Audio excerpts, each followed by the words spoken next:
Oh, look, I know it's a cruel world and there's loads and loads to complain about, but also it's nice sometimes just to hear people enjoying Doctor Who, isn't it? Well, if it is, that's what this is. It's Happy Times and Places, with me, Toby Haydock, and a guest choosing our favourite things about a Doctor Who story. Midway sending now, Godborough receiving now. Yes, hello everybody. Toby, hi. I am Jaye Butler Moore, and I'm a local government minion in my working life, and a songwriter, and I'm on YouTube and SoundCloud and stuff, and I'm in a band called Dirge. But I'm here to talk about my 7 favourite things about the Seeds of Death. Fly me to the moon. Actually, don't. It's full of ice warriors because it's episode 2 of The Seeds of Death. And myself and Jay are going to watch it.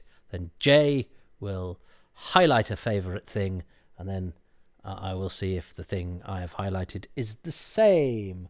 So I want you to press play in 3, 2, 1. You might not be able to quite sync with me because I think my DVD player burped or something happened. Or anyway, so this is quite an unusual experience for me because I had this on edited together videotape. So I'd actually not seen that close up of Slar because they don't have that final shot in the video. This is Jay's favourite thing from episode 1, or first favourite thing, and it's this very strange music. But I do like this this opening because, again, another thing you didn't know from having the VHS that was all edited together is that you have this sort of model sequence of Earth and the Moon, and it sort of starts off on, highlighting whichever one the action is on. I think it's different depending on where we start the action.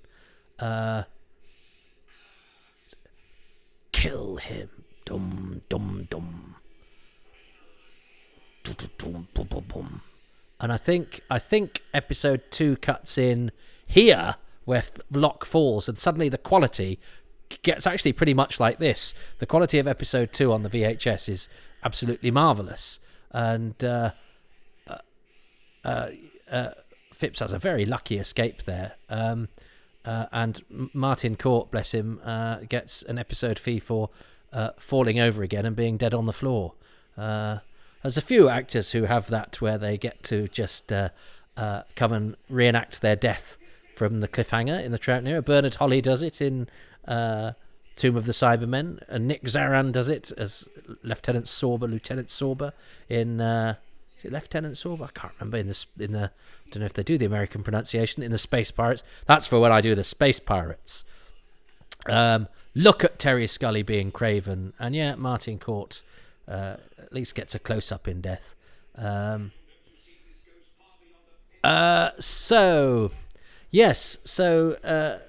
I bought this from John Fitton Books and Magazines. I ordered it, and you sent off for it. You wrote a check, and then you waited, I think, a while. I think it took a while for stuff to come. But John Fitton Books and Magazines was advertised in Doctor Who magazine,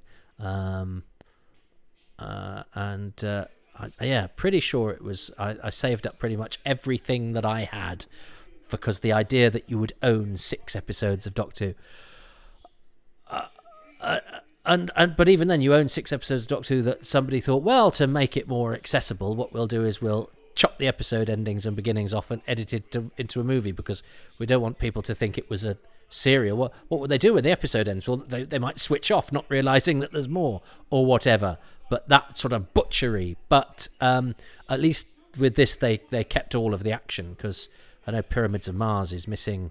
Is missing various scenes. They decided to trim it down a little bit, and Brain of Morbius they released the 50-minute version. So I certainly didn't buy that. In fact, I don't think I've ever seen the 50-minute version.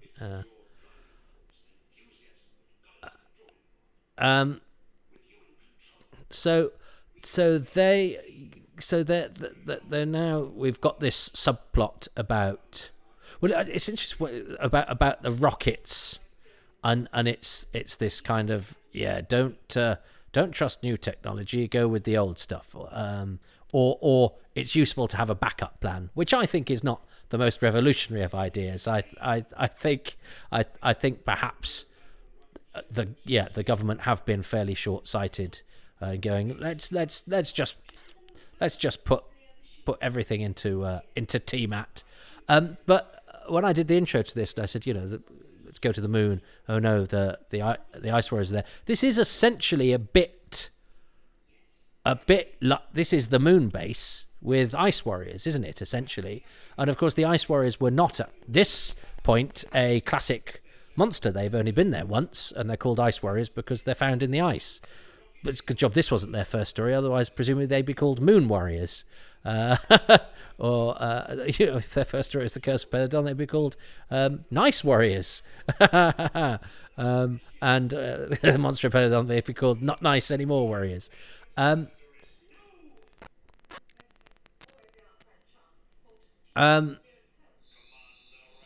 Commander Radnor, I wonder why they said we need a man with a blocked up nose voice for the computer, which suddenly changes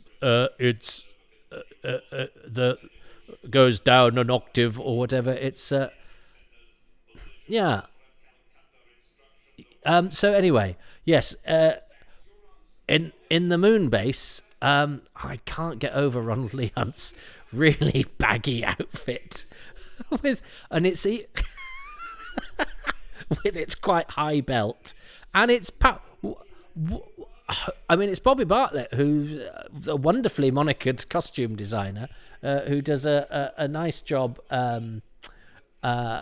with the Ice Lord, which I know the television companion points out is never said on screen, because they say it for every single. It's not the television companion; it's the handbooks.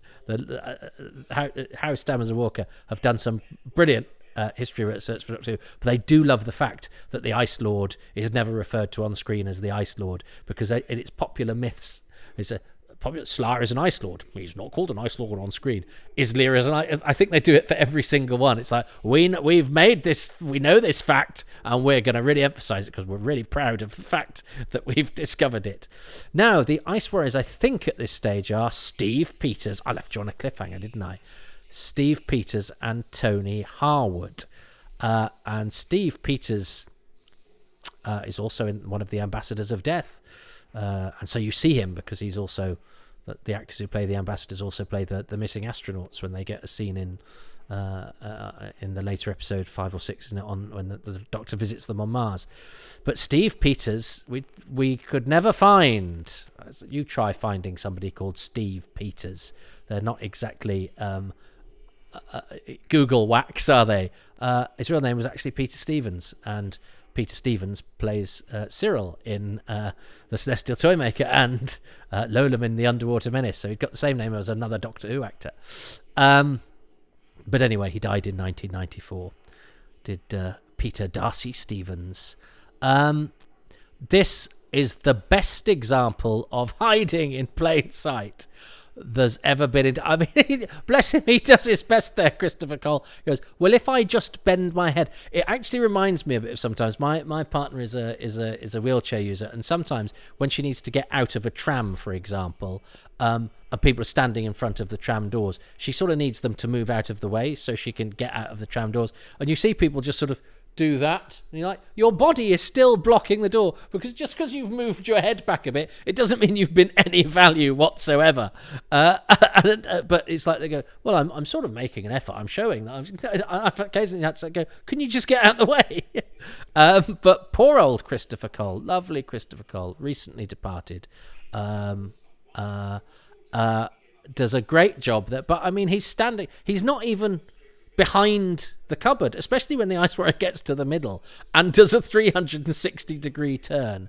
So that, I'm afraid, is a pretty naff moment, and one wonders why they didn't, pull the cabinet out and have him duck behind it or something like that. Instead of doing that, I'll just do that. That'll make me invisible, which suggests that the Ice Warriors, whatever's on on their glasses, it's frosted up on the moon. Now, I like these two extras behind as the technicians, because one of them's sort of short. Oh no, there's a few of them. There's Pat Gorman right at the back.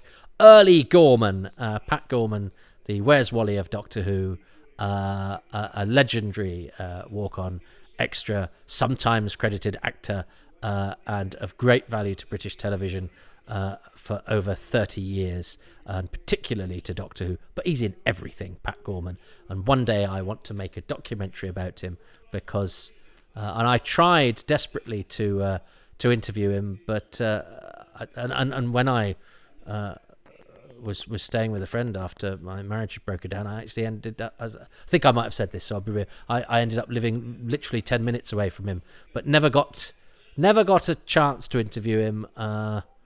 I got him to sign a couple of things for me through the post, but he never responded to requests for interviews. And I after he died, I spoke to his daughter, and she just said she thought he was a bit shy. And so the only interview we've got is on I Was a Doctor Who Monster, which is a short showed before the repeat of Planet of the Daleks in 1993. And I tried to find the rushes for that to see if we got the whole thing, and they'd pretty much got all of them except his, I think, from the various people I asked. But the two that go up to the moon, there's a short and fat one, and there's a tall and thin one. The tall and thin one is Royston Farrell, who's an extra, but also he was a bit of a stuntman. He could do judo, and he's got the line "boom" or "bang" in The Claws of Axos, which I think is his only credit in Doctor Who as technician. He's a technician in this, but he doesn't get a credit because he doesn't even say "bang." Is this interesting? My God. Royston Farrell also gets killed in the Ark. He gets killed. Well, maybe I'll do a Royston Farrell ometer as well as the Gorman ping as we go through all of these episodes. It's a brilliant mask and brilliant makeup, and I love there's photos of behind the scenes of this where Alan Bennion is having his makeup applied, and he's still in a shirt and tie. Nowadays, if you went in to have a big monster makeup applied, you'd just have a t-shirt. I mean, I haven't even dressed up for this. I'm ready for bed. I thought I'd get a couple of episodes in before bed, but I love the fact that in those days, no, you're going to get makeup on. You still wear a nice shirt and tie, which probably got absolutely knackered and covered in gunk. But no, you still wear a tie. Because the newspapers were there taking a photo, so maybe it was a photo shoot, so representing the BBC, you got to have a tie on. I don't think the world is a better place because people don't wear ties for professional acting jobs, even rehearsals anymore. I don't think that the loss of them has improved our lives any. This is all interesting stuff that because if you saw this on the script, it's technical bafflegab. No.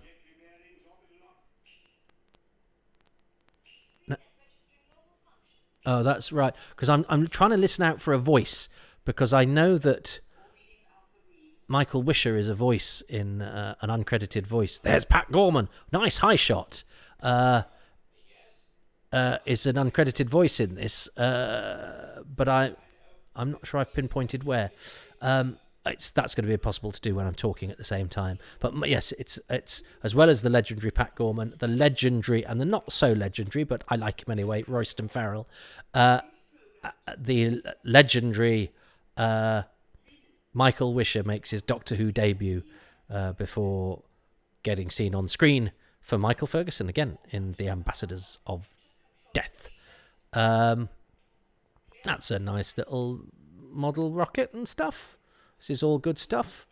I love seeing these. These three are a good gang, aren't they? Although they haven't actually done an awful lot.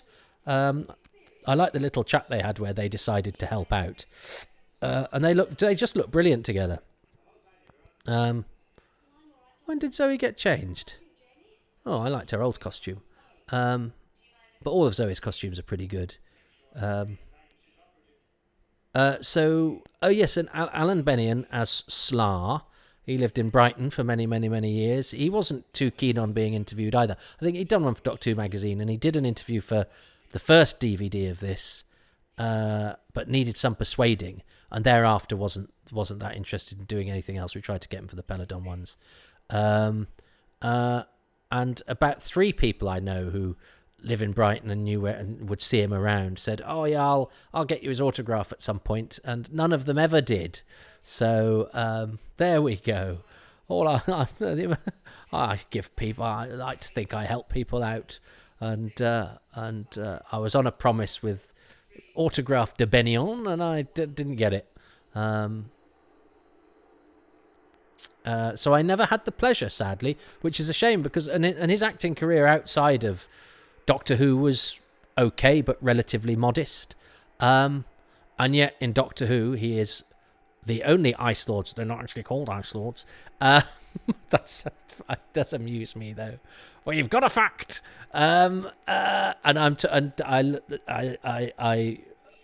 love. I don't know Stephen James Walker and Mark Stammers, but I like their work. But I do know David Howe, and he's a lovely, lovely fellow. But I'm just amused every time that pops up as it's not actually an Ice Lord, you know.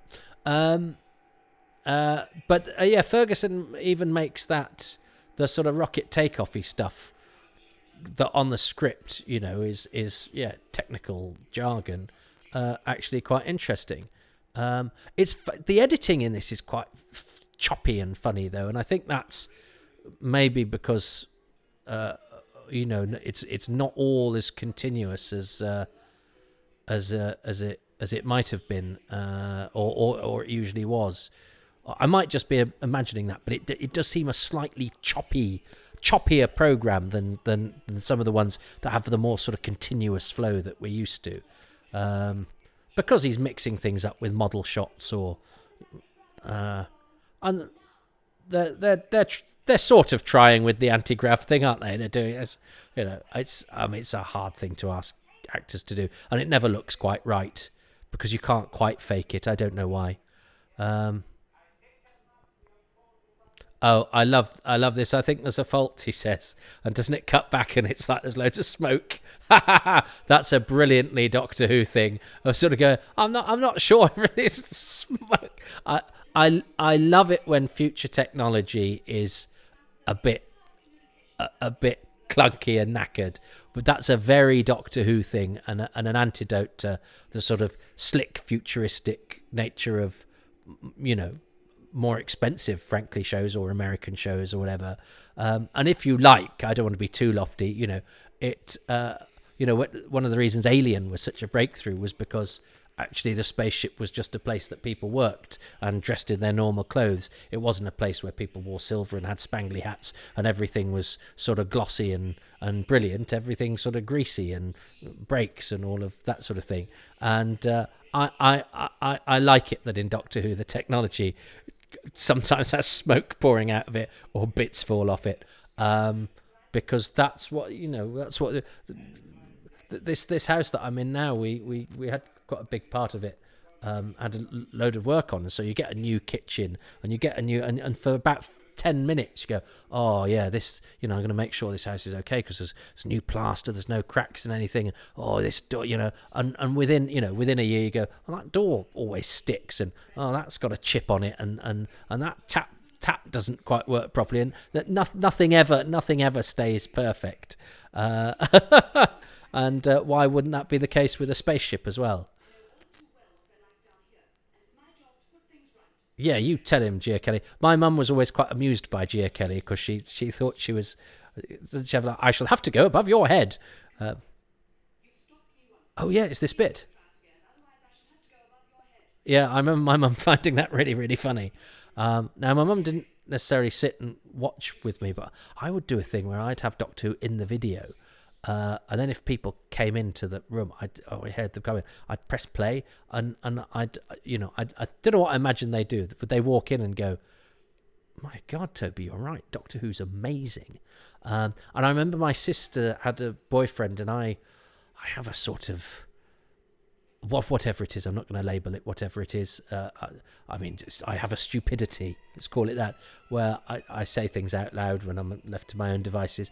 And I remember we were on holiday, and I was sort of trudging along, and I sort of went, "Guard!" I did the end of episode 1. I was sort of like, "Guard, kill him!" And my sister's boyfriend over me went, "What are you doing?" And I went, "Oh, I'm just doing an episode ending to a Doctor." And he was a bit of a hippie. He went, "Oh, that's cool, man. I like the fact that it excites your imagination so much." And so then when we got back, when he said, "Can you show me that bit?" And he went, "Yeah, that's, you did it, man. Yeah, that's what you did." And I sort of like the fact that, because I've got older brothers and sisters, they would have all they'd have all found that ridiculous, because it is pretty ridiculous. But he came at it from a different angle. It was just like, no, if that's your thing, that's your thing. Go for it. So. Right, Fewsham's story does not hold water, because he says Osgood killed Locke, whereas Locke, the first thing Locke says is Osgood is dead. So she's not Mrs. Columbo, Miss Kelly. And nobody gives a monkeys about Harvey, which is so yeah. The one on the higher level is Royston Farrell. He could do karate, or martial arts anyway. I don't know. Kung fu, I don't know. And I did a Who's Round with him. He wasn't really a member of Havoc, but he was a sort of stuntman extra. Look at that. That's a great shot. And you've got real depth to what's going on.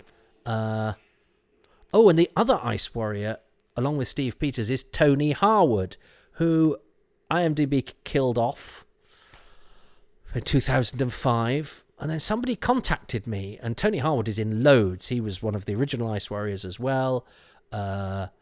He's also the Ice Warrior in episode 10 of the War Games. He's in the Ambassadors of Death, but in a speaking part. He's also Yeti. And then somebody on Facebook got in touch and said, my great uncle was an actor in Doctor Who. His name was Tony Hargreaves, but I think he worked under a different name, blah, blah, blah. And we worked out it was Tony Harwood. And so then lots of really helpful people, and I went, "Oh, that's really interesting." And he said, "I think he's still alive," and blah, blah, blah. And so then lots of helpful people went on and said, "Toby, I think you'll find that he died in 2005. I go, "That's because it says that on IMDb. And IMDb say that he's died because somebody called Anthony Harwood did die in 2005, and that was enough for whoever updated IMDb to go, because Tony and Harwood are really uncommon names, so it's likely to be him," which threw us all off the scent, because there was a time when I believed everything IMDb had to say. And actually, I've had cause to, I thought this year I'd renew my look for Tony Harwood, and I went back to my messages with that guy, and the last message I'd got for him was that Tony Harwood was alive and in a certain part of the country in 2015. And I think something must have happened to me, because I didn't really follow that up. And I know I messaged the guy a couple of times and never heard back from him. But I thought, well, I've got enough information. I've got the part of the country, and I've got the fact that his name was Tony Hargreaves. So with a couple of other, with Richard Bignell's help, we did a let's see if we can find him. And Richard found a picture, and I think this is the guy, and we emailed the business that Tony Hargreaves had, and he died in December last year, and so he was always hiding in plain sight. We could have found him, and he did so many Doctor Who's in the 60s, and there's is the one of the original Ice Warriors, one of the original Yeti. Now, it may have been that we got in touch with him and he wasn't interested in being interviewed, but when you sort of think, oh, the people we can't find, they're nowhere. Do you know what I mean? They must be long dead, or they must not be interested. But actually, not everybody who is in Doctor Who knows that Doctor Who is out on DVD. And we tried Equity, we tried the BBC, so actually he's probably got loads of unclaimed royalties. I don't know if that was him or Steve Peters who just got turned into a blob, but I love the negative effect, the quick cutting. That's very Michael Ferguson, the quick cutting, the different angles. And that's a great piece of plot that Phipps, who I love, little Phipps's subplot where he's hiding in plain sight and then melting ice warriors and being very sweet. He's got such a nice quality, Christopher Cole. And he melts the ice warrior, and whatever he does because he's tripped the switch or he's unplugged something, means that they've lost the signal. And it means that the closing titles go at a hell of a lick. They really need to slow that. That's like titles today, but at least they're a decent size. But they're flying past. Perhaps it's because they're in space and they've got zero gravity and they go... Yeah, Tony Harwood and Steve Peters. So yeah, Tony Harwood, bless him. We could have had some interesting anecdotes from him. Now, I have to counter that by saying there are sadder reasons for somebody being dead. Somebody being dead is sad for many more reasons than the fact that I didn't get to interview them about Doctor Who. But I nonetheless, I wish I'd been a bit. I wish I'd picked up that thread, and just done the little bit of extra investigating, or maybe even just spoken to Richard, because he's very good at picking up leads that have gone a bit dry for me, which is actually what he did, because when we came to do it this time around, I told him what I knew, and very quickly he came back with all of that, and we got a message from Tony's son saying he died last year, and then did a little bit of extra research actually in December, so not that long ago, and you go, but again, I'm sure that's not what his family were thinking when he passed away. Oh, if only Dad had put his remembrances of Doctor Who on record. But there we go. That's my thing, and that's my preoccupation. So there we go. But interestingly, I'll save that. Interestingly klaxon might not be interesting at all. What do I like about episode 2? I like... Well, I do like the melty ice warrior. I mean, I'm still adoring Michael Ferguson's direction, which I think is probably the thing's strongest suit, really. I do like Terry Scully and Fewsham's little story. I like the knackered rocket. I think I like little Phipps hiding in his room melting ice warriors, because I like Christopher Cole, and I like Phipps's little story that he has, and I get very upset later for reasons I will explain. Anyway, what's Jay going to choose? There's also my second favourite thing is in episode 2 is, of course, Miss Kelly. You've got to love Miss Kelly. She's such a posh kind of genius. She's really clever and brave, and she's like, I suppose, a sign that the writers were introducing women who were sort of in charge of stuff and were clever and technical, although she is the only woman on planet Earth. So yeah, I love her in this episode, particularly when they're getting ready for the rocket launch and like the numbers are on her face. I mean, I don't know what countdown apparatus this is that actually projects numbers onto your face, but there you go. I go for Miss Kelly. I think her costume also looks like it's the sort of hide of an ice warrior. In the same way that Eldred's looks like it's been sort of taken from the same sort of ridged mold. Miss Kelly does look like a sort of fetish armadillo, doesn't she? She looks like something that's been taken off a kinky armadillo gimp. But she rocks. She's got brilliant hair, and I like the way she tells Radnor off, and pinched Englishness that so amused my mother. Okay. Well, it's 2-0 to Jay, so I think I'm probably going to lose this one, as I do pretty much every single one. But I'm having a good time. I'm surprised. I'm sort of surprised how little the TARDIS crew have sort of impacted the story so far. They're great, and I love them, and they look brilliant together. But it's interesting how the bulk of the action is sort of, you know, Fusham trying to save his own skin on the moon, and Radnor, Miss Kelly, and Eldred arguing on Earth. I love the fact that Radnor and Eldred spent most of it going, "Rockets, T-Mat, rockets, T-Mat." Anyway, I'm enjoying the Seeds of Death, but I'm going to go to bed now, because it's either that or drift on endlessly in my living room, and I'm getting a bit tired. So let's all reconvene for episode 3 some other time. But I will endeavour to read the credits at a slightly slower pace than the ones that flew past the screen. Thanks ever so much for listening. I hope wherever you are very well, and I'll speak to you very, very soon. Ta-ta for now.